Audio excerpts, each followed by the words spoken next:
On this episode, I make chess pieces for Chinese checkers, I mummify some plywood,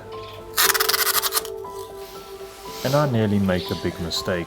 Oh no, I almost forgot.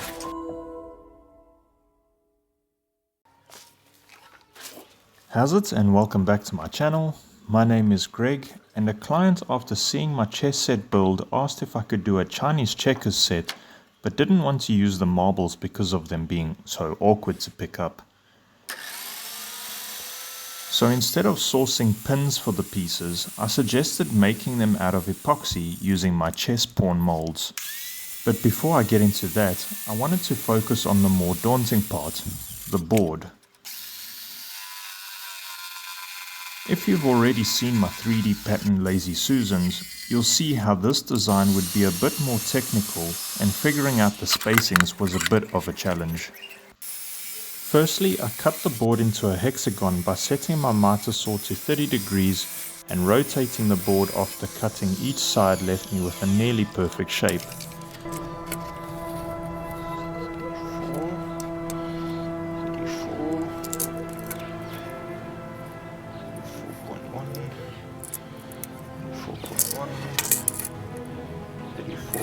Another way of checking the shape is as perfect as humanly possible is measuring all 6 sides are equal. 19.6.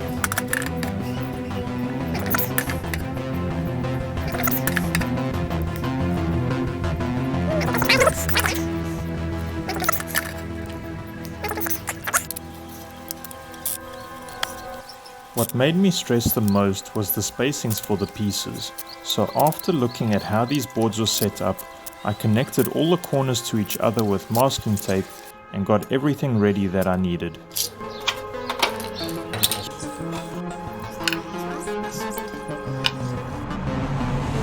I drew intersecting lines in pencil which formed the Star of David and mapped out all the intersections where I bored a 20mm divot for the pawns.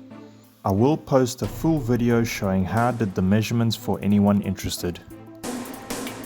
For the sides of the board, I made a 30-degree bevel with a stop block set at 19.6mm to elevate the board and also for housing the pieces. Let me run that back for you.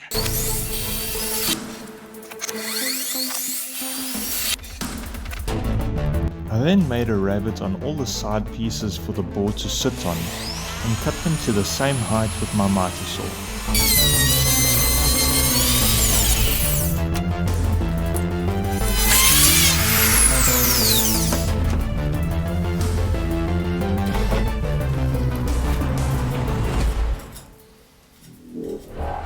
I used a piece of wood to secure the piece that I'm cutting, because even though in a previous video I did it by hand, it doesn't matter how vigilant you are, disastrous things can happen in a clench of a sphincter.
Just as I was about to glue the housing for the pieces in, it dawned on me right about now.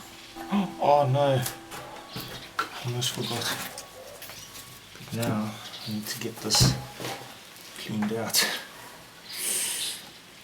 This is a little bit stressful. I had forgotten the lid, which had to be inserted before gluing the housing because I cut stoppers to prevent this lid from being removed.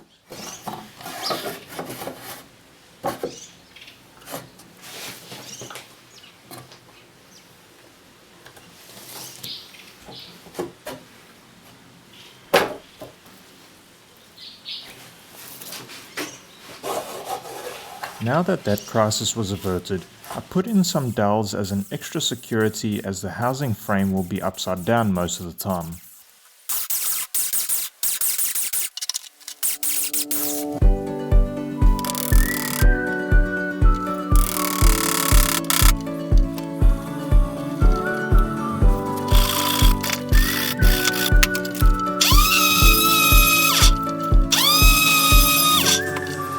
I think I've made a fatal mistake.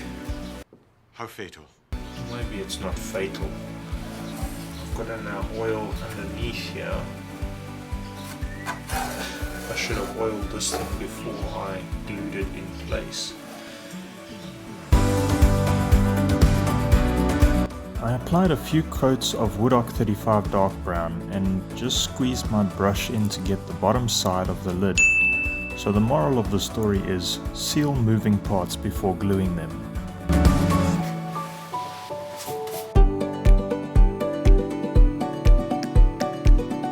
The colors I chose for the pieces are as follows.